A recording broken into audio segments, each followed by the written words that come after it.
What's up, diggers? Back with another video. Today I want to talk about something I came across a couple of days ago. This is from G. Willow Wilson. For those of you who don't know, she's the writer and the creator of Kamala Khan, the current Miss Marvel. She posted this on her Tumblr, and I came across it, and it actually made me rethink some of the current decisions that Marvel's making. So I'm going to post a link in the description, but you can see it on the video as well. It's scrolling through. So it titled So About the whole thing. First she goes in talking about how don't make videos or don't write a think piece about the failure of diversity, and then use her book as an example because it's been on the New York Times graphic books bestseller, and it's won a Hugo, and it's cleaned up at Angoulême. Yeah, I'm sorry, but I work in marketing, and I work in the with a publisher who I'm not going to name, but to get on those lists, it's real easy. All you gotta do is line enough pockets with cash, and you'll find yourself on that list. It's actually harder if you're trying to do it just from the ground up. So I'm taking the New York Times bestseller list with a grain of salt because, only so many graphic novels come out each month. That list changes repeatedly. I don't think it's a good measure of success. As far as the Hugo thing and Angoulême, I'm probably pronouncing that wrong because I've only ever read it. But, we saw this at the Eisners where Erica Henderson took home and Chip Zdarsky took home awards that, quite frankly, to the majority of people reading comic books, they did not deserve. I mean, reward shows are just self-grandizing circle jerks. That's all they really are. I mean, you see the same thing in the Academy Awards where you have, your movie choices to win are either, last year, for example, Moonlight, which was, about a gay African-American to oppressed groups, gotta give it to them. And then the other one was La La Land, I think that's what it was called, with Emma Stone and Ryan Gosling, which was just self-aggrandizing Hollywood propaganda. That's all it was. It was a movie about becoming a celebrity. And I mean, both those movies are very good, don't get me wrong, but I mean, you see the same trend over and over again. You see, all right, these movies have to win because they have certain groups that we considered, we got to purse puppy and make them more special, or it's about our industry and we have a certain affiliation to that. So it's hard to take it. I thought Hacksaw Ridge should have won. I mean, that movie was freaking amazing. So yeah, when it comes to award shows, I always take those with the block. And then she talks about, I thought was interesting. She went in with pitching it as a 10-issue miniseries with a way out because, they didn't think that it was actually going to take off the way it did. I think when she brought it to Marvel, they realized real quick that they were going to be able to get some virtue points in there and appeal to that, because that's the only way they advertised it in the months leading up to its release, was just like the Muslim American hero, fangirl, like all those tropes that are now just in the very DNA of this book. So I think she started with a good intention. She was very realistic, and she said, all right, I got a 10-issue story to tell. And honestly, part of me wishes I could have read that 10-issue story. I have the Miss Marvel books right now, and I'm working my way through them. It's kind of midline most of the time. They're just these, like, I can see why people enjoy it because it hits a lot of tropes and it's relatable to certain groups. But from a storytelling perspective, it's just kind of boring, honestly. So yeah, maybe her original 10-issue limited series was a lot better, but I definitely think that when she pitched this to Marvel, there was a quick realization that they could cash in on the virtue points. I mean, it was win-win for them, If the book was successful and it kept selling, then they could rake in the money. And if it wasn't successful, they could have had a whole grassroots campaign about keep this book alive. They do that kind of stuff all the time now. I remember in the days of like Manhunter from DC Comics, the Kate Spencer one, that was like a rare thing at that time, and I was totally into Kate Spencer's Manhunter book. I need to do a whole video on it. That is a great book. That's the Jessica Jones of the DC world. Just actually good. Much better than Alias, I think. So then she says, oh yeah, that freed us to be even better, and we were coming in with low expectations, so we could do whatever we want. Then she talks about why the book worked. And this first point, I will give it to her. I didn't think of this at all. So I was raised Catholic. I was raised Catholic high school, Catholic grade school, and by college I was out of it. But so I was really indoctrinated into this faith, and she's talking about how this book appeals to people of all faiths because it puts such an emphasis on Kamala Khan and dealing with her not dealing with, but celebrating her Muslim heritage. And I think that's a good point, actually. But the thing is, we've seen this before in comics. Kitty Pryde was always a devout Jew, or Jewish person. I don't mean to just say Jew. She was always a devout Jewish person. It got brought up a lot. It's not, and Matt Murdock always had the Roman Catholic thing. I think the benefit is that Miss Marvel was younger, so it was more approachable to some of these people. But it's a good point, there aren't a whole lot of comic books anymore that really tackle religion in any way, shape, or form. And if anything, I think this shows that there is a market for that. There's a lot of, especially kids in like high school and middle school, when peer pressure is so huge. I was fortunate that I went to a religious school, so I wasn't judged as harshly, but it can be difficult. And then she says about the paradox of low expectations. Their bar was much lower than everyone that came after them. It became much harder to get the stuff. I disagree entirely. There's no way, because Miss Marvel, I think, was really the start of going full SJW, and it seems like the bar has just gotten lower. Like you don't even have to.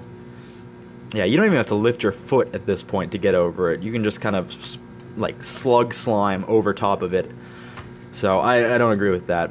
And then here's where she makes, okay, so you can tell this article was directed at people like the YouTube comic book critics, Captain Cummings, Ingleton, Doug Ernst, Diversity in Comic Books, all those. So then she tries to, like, I don't want to say backtrack, because I do believe that she actually believes these things, but it's trying to save a little bit of face. Yeah, I think she believes these. I want to believe that these are her actual thoughts, because she talks about, this is a personal opinion, but in my opinion, launching a legacy character by killing off or humiliating the original character sets the legacy character up for failure. Yes, I don't understand why Marvel doesn't get that. It's not that sometimes Lady Thor is really badly written, so same with Amadeus Cho, Hulk. And Amadeus Cho was an awesome character. Like, I remember when he first showed up in Amazing Fantasy number 15, I was into him. I thought he was awesome. And then Incredible Hercules by Greg Pak used him really well. So the decision to make him into Hulk just feels like a waste. It's like, well, you got this really cool, original, diverse character. Let's shoehorn him into a white guy's position. So I don't understand that. But yeah, it's not so much that we hate our heroes getting replaced. They've gotten replaced many times. Captain America has been replaced by numerous people. It's the way they go about it. Captain America wasn't a good example, just because he did get aged into like seniority, and Falcon had to take a spot. But I read those first couple Falcon issues, and it was so heavy-handed. It was like, I'm the Black Captain America. No one can accept me. And then, like, one of the things that was always beautiful about Captain America was that he didn't let his politics drive his decision. He was very much the all-American, pride in his world. When he felt the government was wrong, he turned away from it. But he never was like down in the protests, choosing a side, because if you have a divided Captain America, you have a divided America. I will say that there were times in the book where Steve Rogers would like call Falcon on it, be like, you can't do this. But Falcon was like, I'm the Black Captain America. I gotta do this. Just completely written out of character. And that's what was really bad. We got a lot of these, we got the Lady Thor and the Asian Hulk and the Black Captain America. But they were all established characters, and then suddenly they were written totally out of character. And on top of that, you had to make Thor unworthy, because he's a straight white man, so he has to be unworthy. You assassinated Hulk over Civil War II, which is one of the dumbest concepts Marvel's come up with in the past decade. Just bad ideas. No one wants to see that. No one wants to see their hero get replaced because they're worse. Like, you're just, yeah. Good on you, G. Willow Wilson. You nailed it. That is setting a character up for failure. The next point she makes is diversity as a form of performative guilt doesn't work. Again, yes. She mentions, some semantics here where she's like, instead of using the word diversity, we should use authenticity. I could take that or leave it. But yeah, diversity is a form of performative guilt.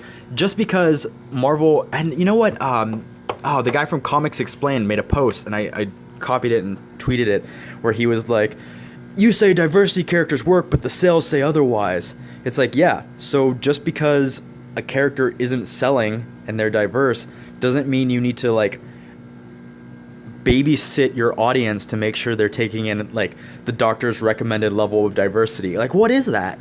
No, it doesn't. You can't guilt the fans into liking diverse versions of characters that are just, it's just purse puppy nonsense. And after you've already humiliated the characters they love, that's why people are turning away from this. So yeah, good on you. That's 2 points, G. Willow Wilson. Good on you. Next she says, never try to be the next whoever, be the first and only you. People smell BS a mile away. Your character's Miss Marvel. Your character is like the third Miss Marvel. Granted, you know, she did the right thing. It was a vacant title. That's the thing a lot of them don't understand is taking a vacant title is better than humiliating the character that came before. So, but, you know, you can't say never be the next whoever when you were the next Miss Marvel. So, no points for you. Not that time. 4. This is the point that made me think everything.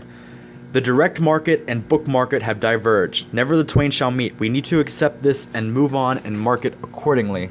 On a practical level, this is not really a story about diversity at all. It's a story about the rise of young adult comic books. Okay, I never really thought about this, but I think that's what's going on. Now, I understand that. I understand that there's more comic books being sold in bookstores than ever before. Unfortunately, they're being really cagey with the numbers. No one can get the numbers on bookstore sales, on trade paperbacks and collected editions. And the thing is, these books aren't marketed any differently. If you want to say that these markets have split up, you have to market them differently. I pick up an issue of Infamous Iron Man, I'm still getting hit for advertisements for Squirrel Girl and Devil Dinosaur and Moon Girl. Not that that's a bad book. Moon Girl is actually a pretty good book.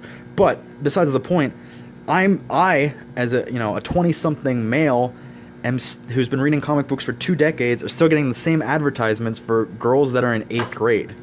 Like, if you want to say these markets have diverged, you have to commit to it. And that's what Marvel's not doing. They're flooding the shelves with all of their young adult stuff that doesn't appeal to the average person going into a comic shop and their traditional superhero stuff.